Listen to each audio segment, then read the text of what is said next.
खूबसूरत है ना? पर इस दुनिया में सब अपनी रोज की जिंदगी में बिजी रहते हैं। पर क्या आपने कभी सोचा है कि ये ब्रह्मांड जिसमें आप इतने सालों से रह रहे हो, इसकी शुरुआत कैसे हुई? जितनी घटनाएं हुई है उसकी शुरुआत कहाँ से हुई? वैज्ञानिकों को ये पता चला कि हमारा ब्रह्मांड चारों ओर से फैल रहा है। ये ब्रह्मांड हर एक सेकंड साइज में बढ़ता जा रहा है। तो ये जानने के लिए कि इस ब्रह्मांड की शुरुआत कैसे हुई, हमें सिर्फ समय को रोकना होगा और पीछे जाना होगा। चलिए थोड़ा पीछे चलते हैं, कुछ ज्यादा ही पीछे।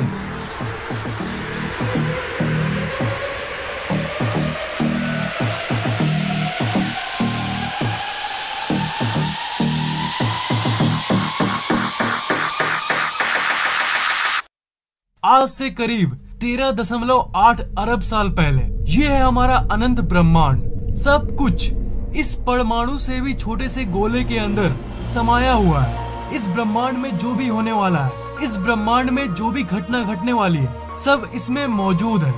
इस ऊर्जा के गोले के अंदर यहाँ पर समय का कोई अस्तित्व नहीं है। पर अभी दुनिया जिसे हम जानते हैं वो सब की शुरुआत होने वाली है। किसी रहस्यमयी कारण के चलते एक एटम के साइज से भी छोटा ब्रह्मांड अचानक अपने अस्तित्व में आया।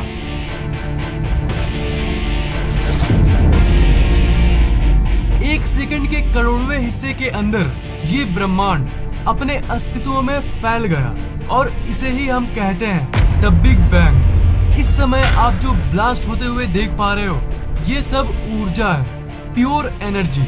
ये ऊर्जा पूरी तरह से फैल गई और इसी समय स्पेस का जन्म हुआ और साथ ही साथ समय अपने अस्तित्व में आया। ये शुद्ध ऊर्जा यानी एनर्जी करोड़ों साल तक फैलती रही और ये ऊर्जा इतने सालों में धीरे धीरे ठंडी होने लगी और इसी ऊर्जा के चलते मैटर का फॉर्मेशन हुआ अरबों छोटे छोटे सब एटॉमिक पार्टिकल्स के रूप में, जिसे हम एटम कहते हैं। क्वार्क्स, इलेक्ट्रॉन्स, प्रोटॉन्स, न्यूट्रॉन्स, इन सब चीजों का फॉर्मेशन हुआ।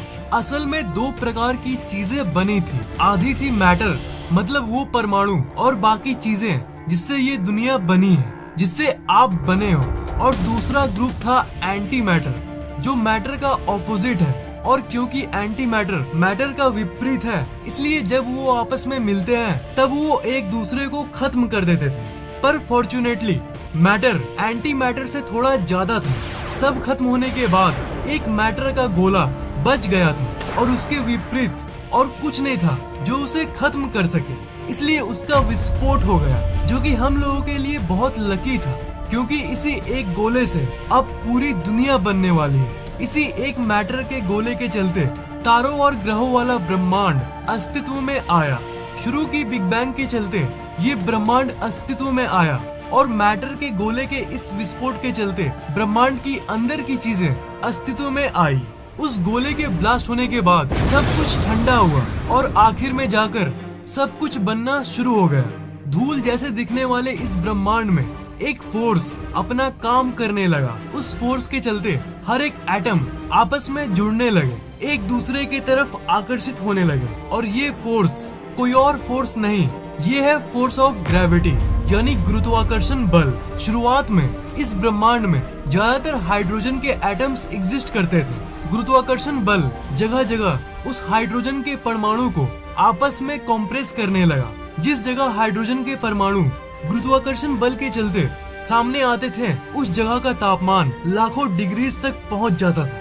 कॉम्प्रेस होते होते जब एक जगह की टेम्परेचर 1 करोड़ डिग्रीज तक पहुंच गई, तब एक प्रक्रिया शुरू हो गई जिसे न्यूक्लियर फ्यूजन कहते हैं। उससे बहुत ही ज्यादा एनर्जी निकली और उसी समय कुछ ऐसा दृश्य हुआ। इस ब्रह्मांड का पहला तारा अस्तित्व में आया।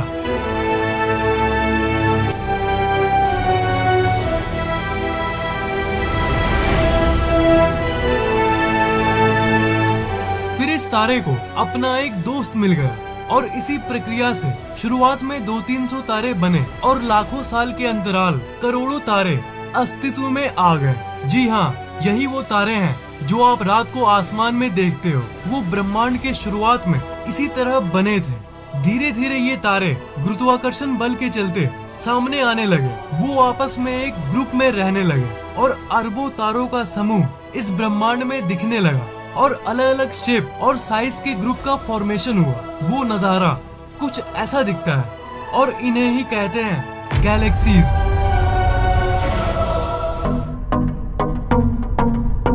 इसी तरह लाखों, करोड़ों और अरबों गैलेक्सीज यानी आकाश गंगाओं का जन्म हुआ और इन्हीं गैलेक्सीज के समुद्र में कहीं बीच में एक ऐसी गैलेक्सी बनी और इस गैलेक्सी का नाम है द मिल्की वे, यानी वो गैलेक्सी जिसमें हम और आप मौजूद हैं। इस गैलेक्सी के अंदर खरबों तारे मौजूद थे, पर कुछ डस्ट अभी भी बचा हुआ था जो कि स्पेस में तैर रहा था।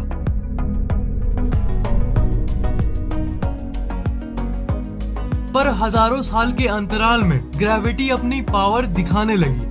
जो डस्ट मौजूद थी वो भी गुरुत्वाकर्षण बल के चलते आपस में सामने आने लगी और इसी परिस्थिति के बीच में बहुत सारे प्लैनेट्स यानी ग्रह बनने लगे। सारे एस्ट्रॉयड जैसे दिखने वाले टुकड़े ग्रेविटी के चलते आपस में मिलने लगे।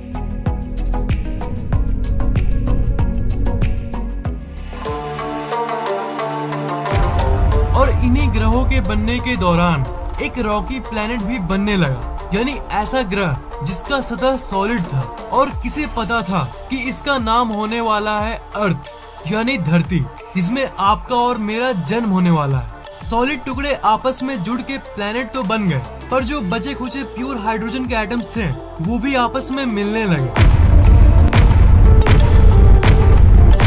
और जैसा कि मैंने तारे के निर्माण के बारे में बताया था, बिल्कुल वही घटना यहाँ भी हुई। कुछ बचे हुए हाइड्रोजन के एटम से एक छोटा सा तारा बनने लगा। सारे हाइड्रोजन आपस में करीब आने लगे और इतनी टेम्परेचर बढ़ गई कि न्यूक्लियर फ्यूजन की शुरुआत हो गई। एक नया तारा जिसका नाम है सूरज, उसका जन्म हो गया। जब ये सूरज बना तब ये एक बहुत ही तेज सोलर विंड को इरप्ट किया, जिसके चलते बाकी सारे धूल के कण सोलर सिस्टम यानी सौर मंडल के बाहर चले गए और सौर मंडल में वही 8 ग्रह और बाकी उपग्रह बच गए जो कि साइज में बड़ी थी।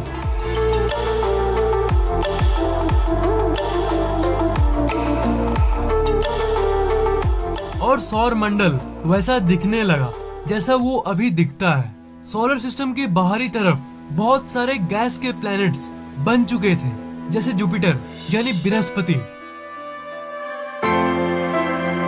सैटर्न यानी शनि ग्रह,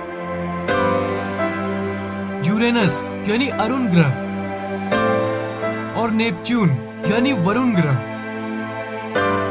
और सोलर सिस्टम के अंदर के तरफ इन रॉकी प्लैनेट्स का जन्म हो गया था, यानी ठोस सतह वाले ग्रह जैसे मर्क्यूरी यानी बुध ग्रह, वीनस यानी शुक्र ग्रह, मार्स यानी मंगल ग्रह और आखिर में हमारी प्यारी सी धरती।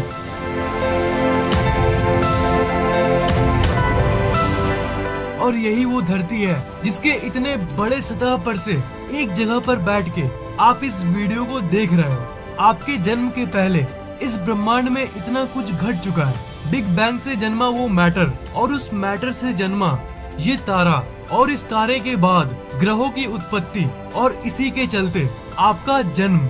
यही थी आपके और आपके पहले की कहानी। ये वीडियो आपको कैसा लगा नीचे कमेंट जरूर करना, वीडियो को लाइक और शेयर जरूर करना और ऐसी और वीडियोस के लिए इस चैनल को सब्सक्राइब जरूर करना।